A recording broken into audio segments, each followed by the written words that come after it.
The Sleeping Beauty, Chapter 11. In that very moment the charm was broken and all the castle awoke. Instead of the profound silence there came a hustle and confusion of noise. Clocks began to strike, doors began to slam, dogs began to bark, cocks began to crow, and hens to cluck. A breeze sprang up outside and set the branches of the trees swaying and creaking.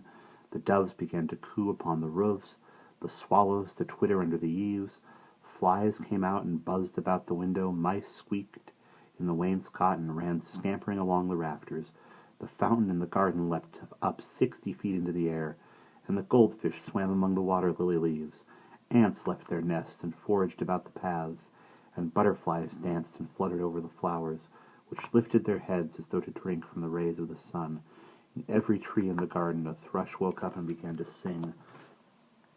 Sparrows chirped, jays screamed, blue tits chattered, and the chiff-chaff uttered his strange note. In the woods a cuckoo called, and blackbird fluted to blackbird in the hedge. In the stables the horses awoke and champed at their stalls. The cat jumped down and ran after a mouse, which crept out from under the straw. The sentry at the courtyard gate woke up and rubbed his eyes and came smartly to attention, looking round uneasily, for he thought he had only been asleep a few minutes, and was afraid that somebody might have seen him who would report him to the sergeant. The pikeman also woke with a start, and the sergeant woke too, and bellowed an order in a loud, angry voice, for he was ashamed of himself for sleeping in front of his men. The young squire who was going hawking fitted his falcon's hood and mounted his steed. The page boy with the hound went off to his master. On the topmost tower of the castle the royal standard, which had been drooping against the flagstaff, filled out and waved freely in the breeze. The hedge, which had grown up to surround the enchanted castle, broke in and disappeared. Peacocks squalled and strutted on the lawns. Martins flitted to and from their nests under the eaves. Pigs began to grunt, oxen to low, sheep to bleat, rooks to caw, and children to laugh and sing. In short, all the sounds which we hear every day and all the time and never notice began again and seemed so loud in contrast to the deadly silence that they almost cracked the ears. And in every room in the castle the people who had been lying asleep for 100 years woke up and went on with what they had been doing, just as though nothing had happened.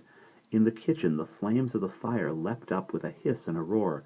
The kettle began to boil, the stew-pot to bubble, and the meat before the fire to steam and hiss, as the little boy turned the spit. "Take that!" cried the cook, giving the scullion the clout she had promised 100 years before. "Take that for a lazy knave!" "Goodness!" yawned the maid who had been plucking the black hen. "I wonder what made me drop off to sleep like that. Well, well, it's to be hoped the cook didn't see me, and my word, how she made the feathers fly." "Meow!" cried the cat in disgust as he made a pounce at the mouse hole he had been watching, for a little mouse had poked his nose out 100 years before it drew back like a flash and scampered away. "Dear me," said the servant who was washing the dishes, "I do believe I've been to sleep with this crock in my hand. It's a mercy I didn't let it fall."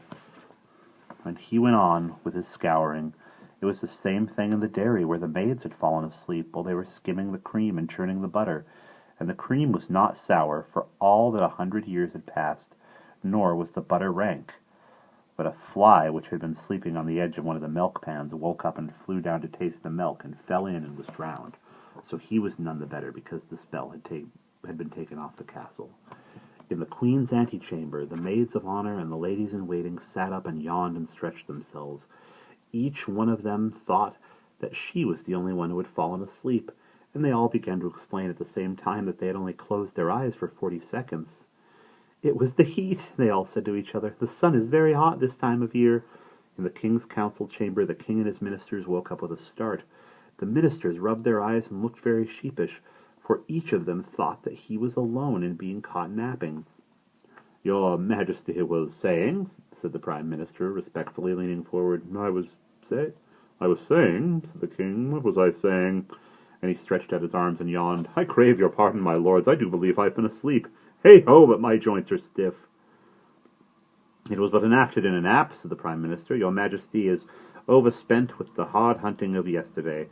Is it your Majesty's will that we should proceed with our business, or shall the council rise until tomorrow?" "Go on, my lords, go on," cried the king heartily. "My little nap has wonderfully refreshed me. What say you? Shall we pass that bill we were discussing a few minutes ago?"